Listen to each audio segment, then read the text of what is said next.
Troisième entreprise du jour dans le live TV Finance, Sanilea, créée en 2013 et leader aujourd'hui en France de la gestion du transport des patients depuis ou vers les hôpitaux, les cliniques ou les EHPAD.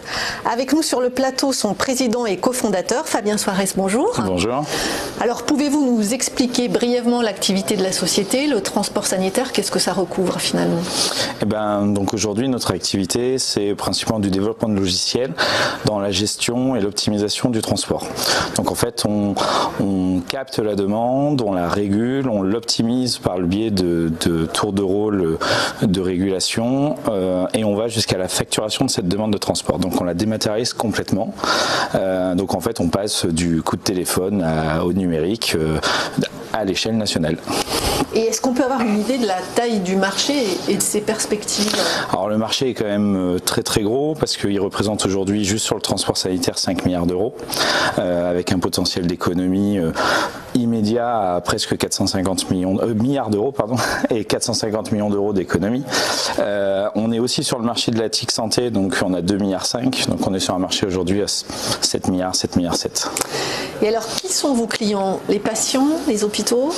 Alors nos clients aujourd'hui principalement sont les hôpitaux, les sociétés de transport sanitaire, mais de manière majoritaire vraiment les hôpitaux, parce que depuis le 1er octobre, il y a également eu un article de loi, l'article 80, qui a transféré la charge aux établissements, la charge financière, une partie de la charge financière des transports, et donc ils ont une vraie nécessité à mettre en place des plateformes de régulation comme SpeedCall. Et alors quand on parle de transport, on ne parle pas seulement d'ambulance, c'est ça? Non, pas seulement, on parle effectivement donc de l'ambulance, mais aussi du VSL, du taxi professionnalisé, des transports à mobilité réduite, donc il y a tout un panel derrière le transport. On peut même aller jusqu'au brancardage dans les établissements. Alors est-ce que vous pouvez nous donner quelques exemples concrets de ce que vous leur apportez? Je ne sais pas, deux cas pratiques, un dans le médical, un côté transport. Alors dans le médical, qui est un cas vraiment pratique, c'est dans un premier temps un vrai respect de l'identité-vigilance, parce que l'outil est entièrement connecté au DPI, enfin au dossier patient des établissements, donc on évite les erreurs de saisie sur la donnée administrative du patient. Et derrière, en fait, on va qualifier, l'outil va permettre au personnel soignant de qualifier si le transport est à sa charge ou pas. C'est des règles assez complexes qu'aujourd'hui les soignants ne connaissent pas forcément. Et derrière, ça va permettre une meilleure prise en charge du patient. Parce qu'on ne sait pas finalement si c'est le patient qui paye, ou en tout cas sa mutuelle, l'assurance maladie ou l'hôpital. Exactement, on a du multipayeur et en fait les règles peuvent être complètement différentes en fonction du départ de la mission, en fonction de la typologie de la mission, de la dialyse, du transfert. Et toutes ces règles-là sont devenues très complexes à assimiler depuis le 1er octobre. Et donc l'outil permet de décomplexifier ces règles-là parce qu'elle le gère de manière autonome. Et du côté des transports? Alors du côté des transports, donc là on va optimiser les sociétés de transport. Aujourd'hui on est sur un marché où les sociétés de transport sont quand même assez pressées d'un point de vue financier. Donc en fait on va réduire le transport à vide parce qu'aujourd'hui les sociétés d'ambulance ne sont pas payées sur le transport à vide, et on va aussi travailler sur le regroupement des missions. Donc ça va avoir un double impact, ça va avoir un impact d'optimisation sur l'exploitation de la société d'ambulance et aussi sur la réduction des coûts des budgets assurance maladie. Alors est-ce qu'aujourd'hui vous avez des concurrents directs, et si oui, comment vous différenciez-vous d'eux? Alors aujourd'hui on a des concurrents directs. Nos concurrents aujourd'hui sont quand même des concurrents qui sont nés très récemment, en fin d'année. Donc aujourd'hui j'aurais envie de dire que nous c'est notre expérience. On a presque 250 établissements déployés, on en aura 800 à la fin de l'année. On a mis en place une vraie stratégie de déploiement, on est capable de déployer des établissements en quelques semaines pour permettre de répondre vite au marché. Et en dernier point, j'aurais envie de dire qu'aujourd'hui, on a aussi l'agrément SPEI où on a mis 1 an et demi à développer. C'est la dématérialisation de la prescription médicale de transport. Alors parlez-nous un peu de vos équipes, combien avez-vous de collaborateurs et quel type de profil? Parce que finalement on est dans le médical, on est dans la techno. Oui, alors du coup on est aujourd'hui 35 dans l'entreprise, donc 50% en R&D, donc principalement ingénieurs. On a un CTO qui a 25 ans d'expérience.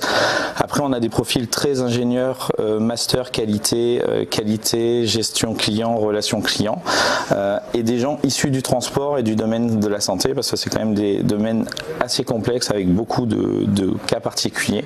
Donc on a une équipe assez étoffée aujourd'hui. Alors quel est votre modèle économique? D'où tirez-vous l'essentiel de vos revenus? Est-ce qu'on peut avoir une idée du chiffre d'affaires? Oui, bien sûr. Alors notre modèle économique est assez simple. En final, on travaille sur de la licence mensuelle auprès des établissements et auprès des sociétés société de transport sanitaire. Aujourd'hui, on fait 3,5 millions, 3 milliards, ça sera bientôt, peut-être. Donc 3,5 millions, on vise 8 millions sur l'année 2019. Donc on a une croissance assez forte à gérer. Donc on devrait, même en termes de collaborateurs, monter jusqu'à 40, 45 d'ici à la fin de l'année. Et alors comment financez-vous le développement? Comment l'avez-vous financé jusqu'à présent? Est-ce que vous envisagez une prochaine levée de fonds?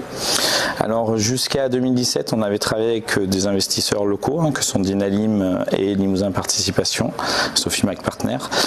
Donc c'est des investisseurs de région. Et sur 2018, on s'est autofinancé sur le déploiement.